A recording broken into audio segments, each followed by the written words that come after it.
Hey everybody, how's it going? So today I just wanted to share a little happy piece of news here, which is that right to repair bills are starting to get introduced federally. So how does this differ from bills that exist right now? The bills that you see right now in state legislatures are just that. They're introduced in that state legislature. If it gets passed in California, it's a law only in California. If it gets passed in Montana, it's a law only in Montana. Whereas if it gets passed federally, then it is a law in every state in the United States, which would obviously be ideal. The reason that we have gone for state legislatures versus federally is because getting anything introduced federally is a mess. I'm going to use a synonym for a three-syllable word that starts with C and ends with uck.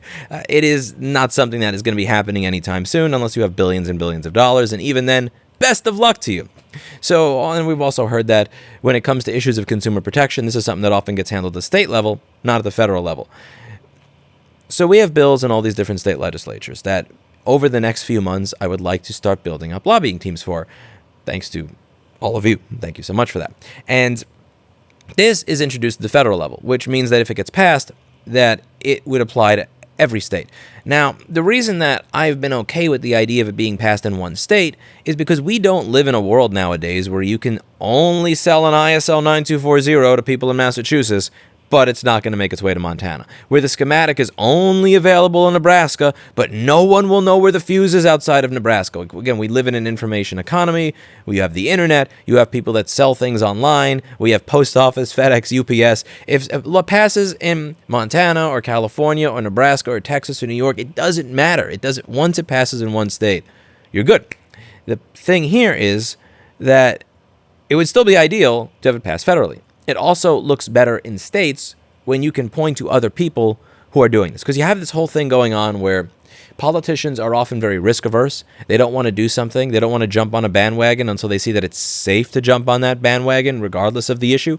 And this shows it that there is support for it. And one of the things I enjoyed reading in this particular article is them pointing out what the FTC said just a few months ago. So the FTC went through in this 56-page report, there is scant evidence to support manufacturers' justifications for repair restrictions. You can see that in these two videos I did. We're starting to win, and FTC delivers death blow to anti-repair lobbyists, and I will include links down below to these videos. That the FTC just went through and they said, when the manufacturer says, geez, somebody has a small dick. When the manufacturer says that there are security implications to people being able to repair their phone, that's ridiculous. That when they say that things are going to explode and blow up and people are going to install TikTok on your phone, woo!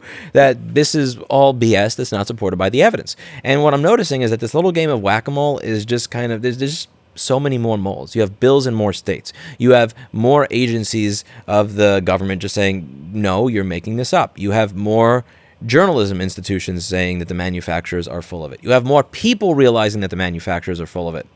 And now you have people that are willing to actually start introducing legislation federally, not just in state legislatures. So I'm really enjoying seeing this little game of whack-a-mole go from it being like 2 moles to like 90 moles. And this is a good thing. This is a good step forward, and I'm glad to see it. People are sick and tired of living in a world where it's day by day, year by year, we're just getting closer and closer to leasing and not owning anything. People want to be able to fix what they own. They don't want to lease everything that they own until it breaks and be at the beck and call of a manufacturer that just wants them to buy a new one.